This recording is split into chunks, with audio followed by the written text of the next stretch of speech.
Good morning, I.t.e.r. Today is 8th September and I'm Madhusmita sharing you today's news headlines.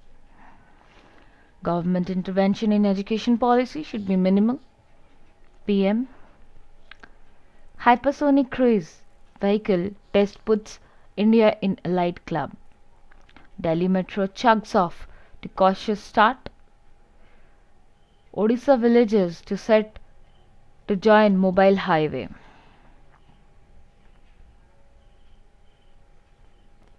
Social distancing easy as metros run nearly empty. Two terror suspects held following exchange of fires. Lawyers representing riot accused vary after FIR against advocate. Fewer cases as testing dips 38%. Delhi government sets up testing camp inside parliament. National education policy lacks action plan, says Sisodia. Issue digital degrees to DU students within 7 days. High Court says students need papers for admission in universities abroad and for jobs. Brutally removed by police during protest, give salary to civic body workers. AAP. Driver from Delhi killed by 3 passengers on UP highway. His son alleges it is a case of lynching, but police deny hate crime angle. 3-month extension for retiring doctor specialists in Punjab. Panchayat elections in Rajasthan from September 28. National honor proves cold comfort for Odisha folk artist.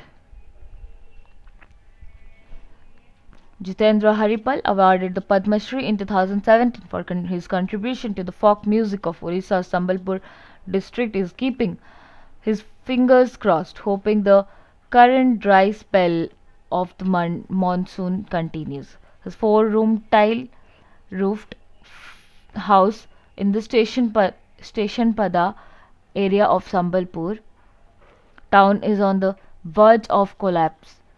Incessant rain in the last week of August weakened the house further with a portion of a wall caving in. The precarious structure shelters 11 members of Mr. Haripal's family.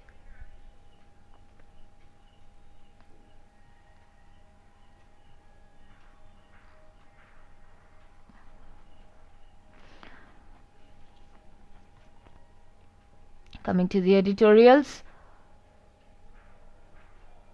Test by choice.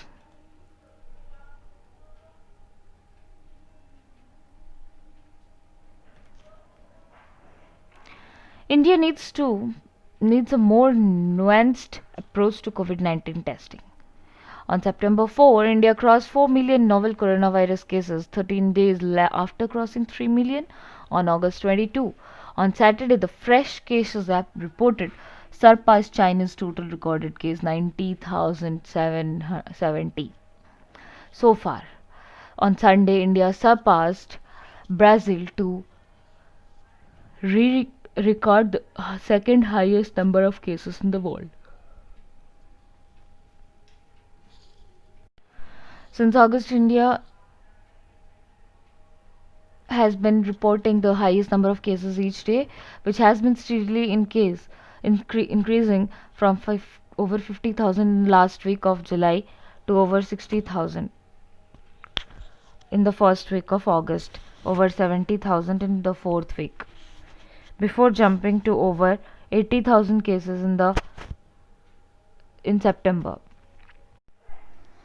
Though the number of tests done each day has been over 1 million for the past week, the positivity rate nationally is still high at 7.7%, indicating that testing has to be ramped up. Though the testing done each day by many states has been growing, nearly 50% of them are rapid antigen of only about 50 to 60% sensitivity.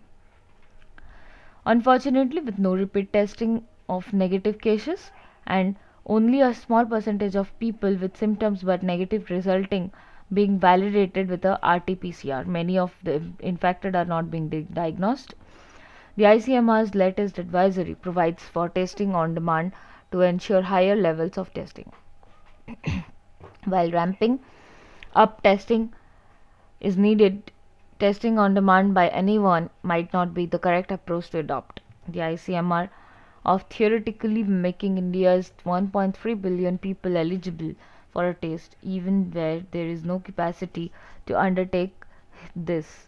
While it is a welcome measure, especially in the private sector, the general fear about infection might result in delivering some of the government's stretched health resources if it has to test those who do not, on the face of it, require a test. With states not validating the negative results from the rapid antigen tests with RT-PCR, non-directed tests on demand might help more in increasing the number of tests done each day and hence in reducing the test positivity rather than in early decision and containment. The focus must remain on diagnosing the most probable cases listed out by the ICMR. Those with symptoms are at high risk. Since many of those infected have a mild and no symptoms, test on demand might be particularly helpful in detecting cases that might otherwise have been missed.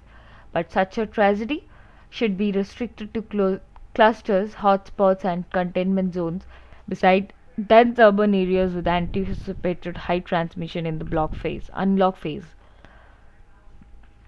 Else, states might be forced to use their discretionary power to deny tests for people not exhibiting symptoms or in low risk categories, or selectively charge for testing to pay for procurement of testing kits and to avoid more pressure on the testing infrastructure.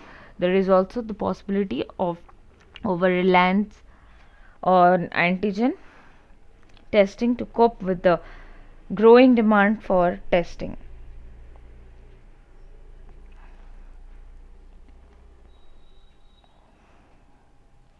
A more nuanced approach of testing guidelines is therefore necessary.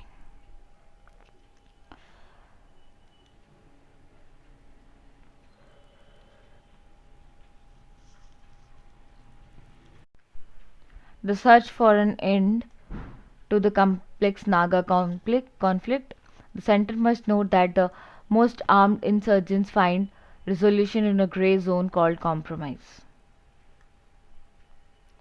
Despite having huge strategic significance, India's northeastern frontier has largely remained marginal in the country's popular imagination as well as the mainstream politics. The region has witnessed multiple crises, including bloody insurgencies, but still lacks the emotional resonance of the Kashmir conflict due to geographical, cultural, and ethnic factors. Rooted in the politics of subnationalism, complexities of regional geopolitics, and evolving the dynamics of counterinsurgency tactics, the Naga insurgency has defied a lasting solution. It is an extraordinarily complicated conflict whose management has involved a mix of violent response and bargaining.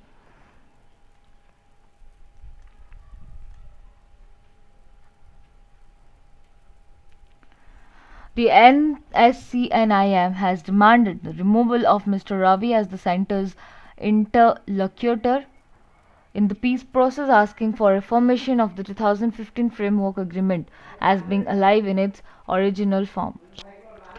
What has further widened the trust deficit is the allegation of the NCSN, NSCN-IM that the interlocutor has subtly manipulated the framework agreement. Was it a case of over promise and under delivery on the part of Mr. Ravi? Nevertheless, the center must keep in mind that most of the armed insurgencies across the world do not end in either total victory or comprehensive defeat, but in a grey zone called compromise. It has become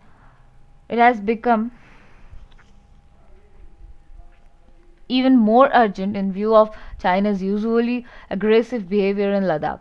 One need not forget that some high-profile NSC and IM commanders are reported to have fled last year to China's Yunnan province to seek Beijing's support. Nitish Kumar won't have it easy. Unemployment, poor law and order challenges to his leadership could affect his re-election chances.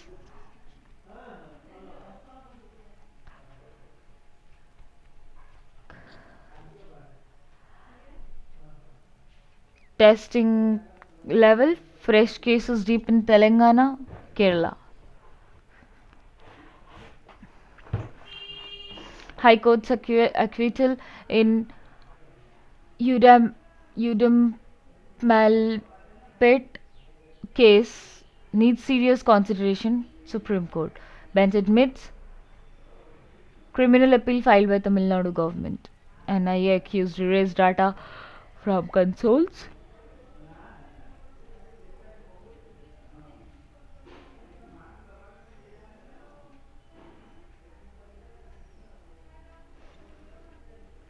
Who will lead the Jambu Savari this time?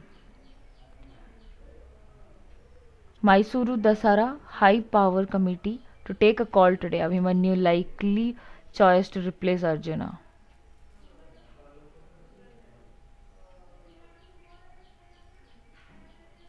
Will Abhimanyu, the 55-year-old Tusker, get the nod for carrying the 750 kg golden howdah in this years of Jambu Savari of Mysuru Dasara as a successor to the incumbent lead elephant Arjuna? This question has surfaced ahead of the crucial Dasara High Power Committee meetings which is scheduled in Bangalore for Tuesday to decide on the nature of the annual festivities in October, although the government had already announced that the celebrations would be a low-key affair in view of the pandemic.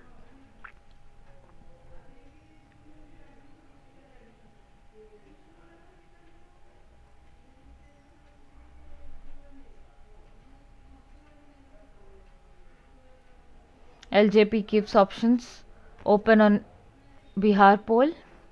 The NDA member will shortlist 143 candidates and may even contest against the JDU. Stop privatization to save government jobs, says Rahul.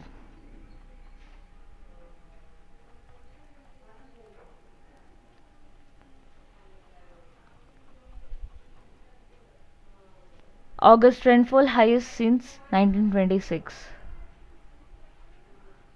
Rafael induction ceremony at Ambala on Thursday. Coming to the world news, UK threatens to undercut Brexit pact. Journalists of US media face possible expulsions from China. 8 jailed for Khashoggi's murder.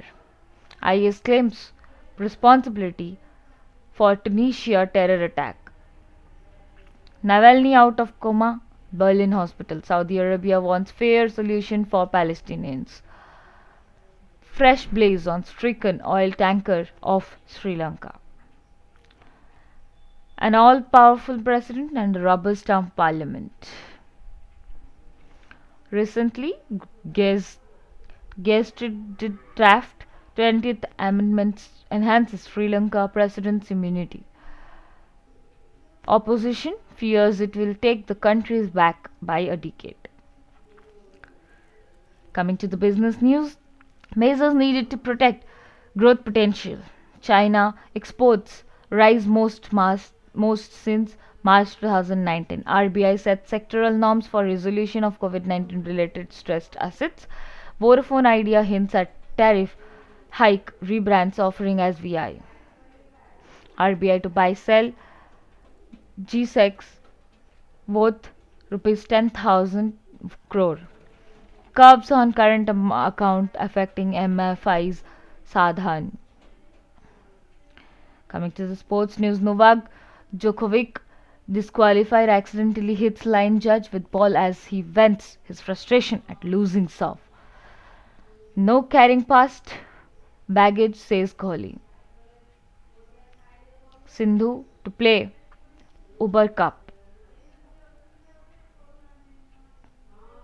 Ansu Fati creates history. A message for Neeraj in Vetter's amazing throw. Russells could make a double hundred at number 3. Dronacharyas recall their long journeys. You are not just a coach, but a mentor, friend, and brother. Jaspal tells Professor Thomas. Anil Jain is I.t.e.r chief. PWL WFI to adapt wait and watch mode. La Liga India had all praise for ISL. That's all. Thank you. Have a nice day.